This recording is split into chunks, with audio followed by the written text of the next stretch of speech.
This is me, and this is my dog Margot. She's a 10-month-old golden retriever with a big personality and an even bigger love for the outdoors. The garden is her favourite place to be. She spends her time rolling in the grass, chasing bursts of excitement with zoomies, and then settling into long, peaceful naps.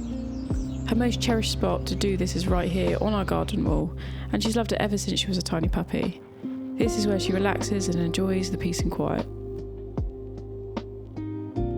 So in this video, I'll be working on a drawing of Margot laying in her favourite spot, and I'll be sharing materials I like to use and how I build up the drawing from blocking in to the finer details that really help bring her personality to life. These are the materials that I'll be using. They're simple and reliable tools which have their own specific purpose. You don't need a whole ton of art supplies if you know how to use the ones that you've got well. I use around 7 graphite pencils ranging from light to dark, a mono zero eraser, perfect for surgically removing graphite and lifting out fine highlights without disturbing the rest of the drawing. A 2B 0.5mm mechanical pencil, it's my go-to for adding fine and sharp details.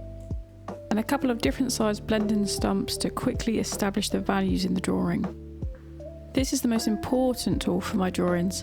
I use this graphite stick and shave it down, which leaves a powder-like pile of graphite. And it means I can rub this on the paper with the stump as little or as much as I'd like when blocking in the drawing to create that value and contrast. I'm establishing tonal value right from the start using that shaven graphite powder and the paper stump. And I always save this powder, so I store it in a small plastic container with a screw top lid, and that's readily available for whenever I need it. I just dip the end into the powder and tap any excess off, and then lightly just brush it over the paper. You can see how quickly this technique creates an image ready for you to work over the top of, and later down the line I refine all these marks with pencils to create variations of textures, and this helps to make the drawing look super realistic. I've already sketched out my drawing, and I usually do this with a light pencil like a 2H. Sometimes I'll even reach for maybe a 5H depending on the paper, but it has to be dark enough to see the sketch but light enough to remove or cover up the lines, because we don't want to see them in our drawings at all. I got a question recently from somebody who wanted to know if I start with the eyes or if I start somewhere else. Well, once I've finished blocking in the drawing with that graphite powder and blending stump, I start with drawing the eyes, nose and mouth with my darker pencils ranging from about 4B to 8B. This is because they are usually the darkest features, so you can navigate your way around the other values based on these being the darkest, but also because these are the features that give your pet their character. So here is the general technique. Imagine it like looking through a camera lens, starting blurry and then moving the lens to refine the details to capture the crisp and sharp details. Well, that's basically what we're doing here, and the way that we do that is to go back and forth between layering down graphite and erasing to find the highlights. Try to remember that art can be a bit like an illusion. When you're up close, there's lots of little marks, and when you step away, the eyes register as this as having more detail than that actually is. And so it's all about creating the illusion of fur and not drawing every single strand.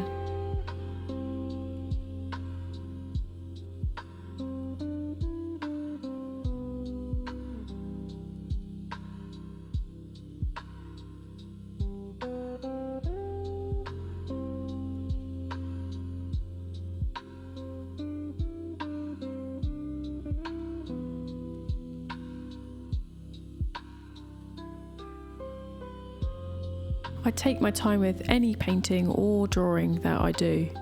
A drawing of this size can take me over 8 hours, so it's really important to make sure you step away and take regular breaks, because it's really easy to be so focused on one particular area that you then start to overwork it and get stressed. I don't like to damage the paper underneath by embossing the paper or erasing it so much that the paper comes away. So to keep my mind fresh and to stay patient with it, I just leave it and I come back to it. I have had so many disasters in the past where I'm working on an area and I've been sat at the desk for hours and I'm tired and I can see it starting to go horribly wrong, so I get even more stressed and then try to correct it. And I can tell you now how it ends, and that's in disaster. So step away and revisit it when you're feeling refreshed. I want to hear from you guys. Tell me what mediums you like to use, what you're working on, and if you've learned any new skills or techniques from this video.